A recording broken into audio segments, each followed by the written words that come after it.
নমস্কাৰ আপোনালোকক জীৱন যুদ্ধ এডুকেশ্যন চেনেললৈ সকলোকে স্বাগতম জনাইছো যিসকলে এডিআৰই গ্ৰেড 4 বা গ্ৰেড 3 আসাম পুলিচ ডিএমই ডিএছএছ আদি কাৰণে প্ৰস্তুতি চলাই আছে আপোনালোকে কেনেকৈ পঢ়িলে পাস কৰিব পাৰিব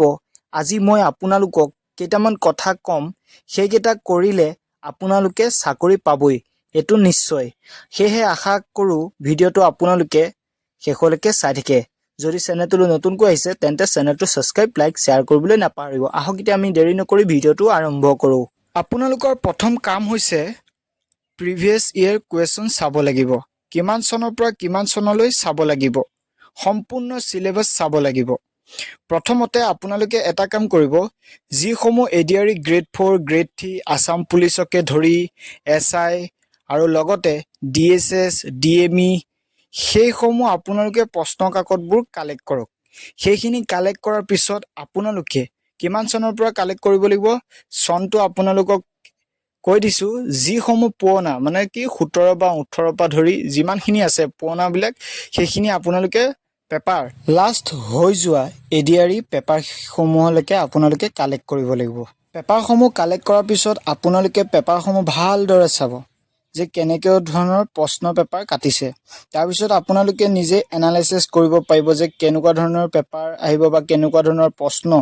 ইয়াত কাটিছে তেতিয়া আপোনালোকে প্ৰশ্নবিলাক গম পাই যাব যে কেনেকুৱা ধৰণৰ প্ৰশ্ন ইয়াত কাটে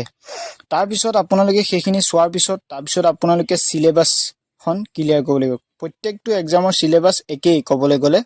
কিন্তু কিছু খালখলনি হ'ব পাৰে কিন্তু প্ৰত্যেকৰ এক্সামৰ সিলেবাসখন একেই তাৰ পিছত যদি আপোনালোকে ডিএমই বা ডিএছএছ এডিআৰই কাৰণে যদি আপোনালোকে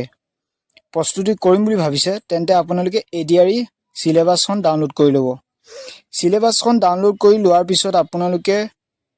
যি সমূহ সাবজেক্ট আছে ম্যাথছ ৰিজনিং তাৰ পিছত আছে ইংলিশ আছে জিকে আছে সেইখিনি আপোনালোকে চাব তাৰ পিছত ম্যাথছৰ কোনখিনি টপিক আছে সেইখিনি চাব তাৰ পিছত জিকে কোনখিনি টপিক আছে সেইখিনি চাব ৰিজনিংৰ কোনখিনি টপিক আছে সেইখিনি চাব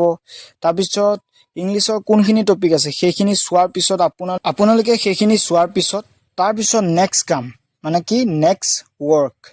সিলেবাসৰ প্ৰতিটো টপিকৰ ডিটেইলছ পঢ়িব লাগিব আৰু তাৰ পৰা এমসিকিউ বনাব লাগিব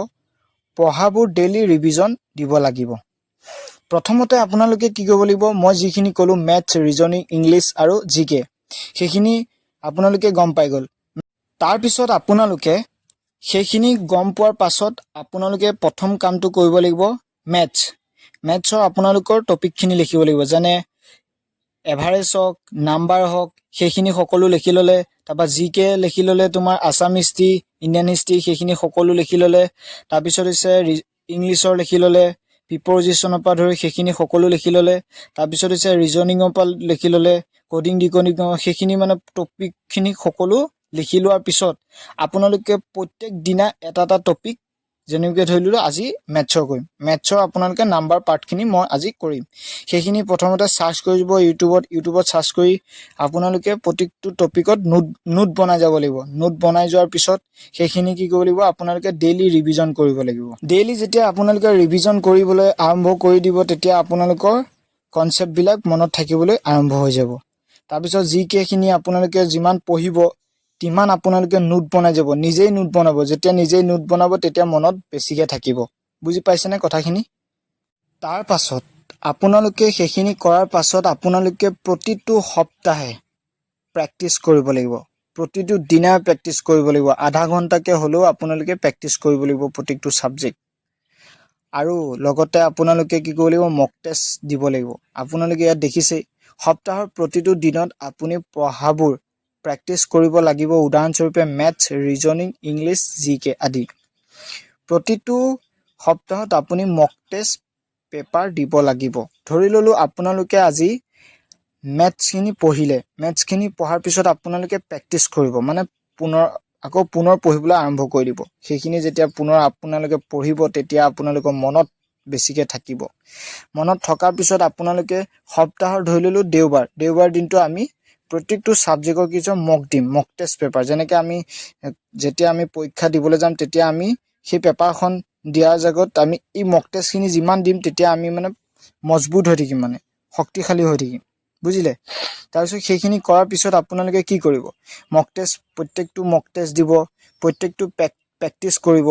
প্ৰতিটো পঢ়িব আৰু যিমান ৰিভিজন দিব আৰু যিমান প্ৰেক্টিচ কৰিব যিমান মক টেষ্ট দিব তিমানেই ভাল বুজি পাইছে কথাখিনি সেইখিনি আপোনালোকে যদি সদায় ৰেগুলাৰ কৰে তেন্তে আপোনালোকে পৰীক্ষাত পাছ হ'বই সেইটো নিশ্চিত আৰু যদি কিবা অসুবিধা হয় যে স্যাৰ মোৰ ইমানটো অসুবিধা হৈছে কিবা অসুবিধা হৈছে তেন্তে কন্টেক্ট নাম্বাৰ দি দিছো যদি সিলেবাসে হওক বা মেথছৰ কিবা নোট চুট লাগে আপোনালোকে মই সহায় কৰিম আপোনালোকে যিমান পাৰে মোক মেছেজ কৰিব হোৱাটছআপত মেছেজ কৰিব ফোন নকৰিব কাৰণ মই ফোন সব টাইমতে লৈ নাথাকো আৰু মই যিখিনি কথা ক'লো সেইখিনি আপোনালোকে ৰেগুলাৰ কৰি যাওক আপোনালোকে ডেফিনেটলি পাছ হ'ব এইটো খাটাং আৰু ভিডিঅ'টো চাই কেনে পালে যদি ভাল লাগিছে চেনেলটো সাবস্ক্ৰাইব লাইক শ্বেয়াৰ কৰিবলৈ নাপাহৰিব এনে ধৰণৰ আপডেট লগতে কোৱেশ্চন এনসাৰ দি থাকিম আপোনালোকে যিমান পাৰে সাবস্ক্ৰাইব কৰিবলৈ নাপাহৰিব থ্যাংক ইউ